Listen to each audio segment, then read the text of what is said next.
veux cependant rappeler un principe essentiel: aucune ambition personnelle ou partisane ne vaut plus que la paix de tous. Aucune divergence politique ne doit être plus forte que l'unité de la République. Aucune stratégie de conquête ou de contestation du pouvoir ne doit fragiliser la souveraineté du peuple congolais. J'entends les discussions suscitées autour de la Constitution et des réformes institutionnelles. Dans une démocratie, aucune question d'intérêt national ne doit être confisquée ni interdite de réflexion. Mais dans le même temps, aucun débat touchant au pacte fondamental de la nation ne peut être conduit dans la précipitation, la manipulation ou l'obsession politicienne. La Constitution n'est ni un instrument de circonstance, ni un objet de convenance. Elle organise notre vie commune, garantit l'équilibre de nos institutions, consacre les droits du peuple et protège la stabilité de la République.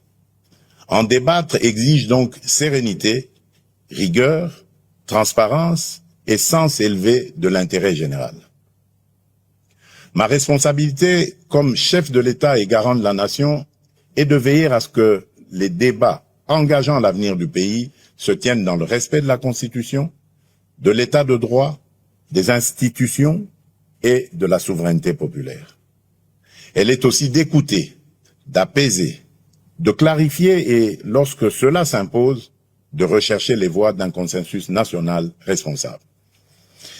S'agissant de la loi référendaire adoptée par les deux chambres du Parlement, je tiens à rappeler qu'elle relève du fonctionnement normal de nos institutions et du principe de séparation des pouvoirs. Dans une république démocratique, le Parlement débat, délibère et légifère.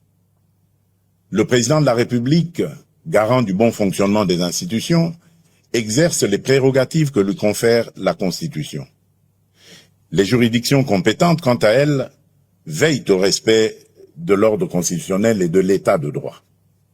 C'est dans cet esprit de coopération interinstitutionnelle et de respect de l'état de droit que j'ai déféré cette loi à la Cour constitutionnelle aux fins d'examen de sa constitutionnalité avant sa promulgation éventuelle conformément à l'article 160 alinéa 3 de notre Constitution.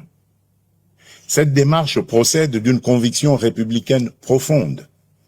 Dans une démocratie, aucune décision, aussi importante soit-elle, ne saurait s'affranchir des règles, des procédures et des garanties que nous impose la loi fondamentale.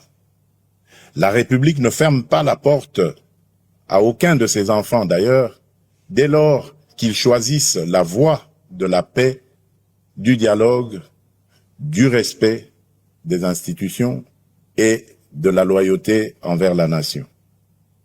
Mais le dialogue ne peut être détourné de son sens. Il ne saurait devenir un instrument de pression, de contournement des institutions ou de remise en cause de la volonté du peuple telle qu'elle s'exprime conformément à la Constitution et aux lois de la République. Le peuple congolais est le seul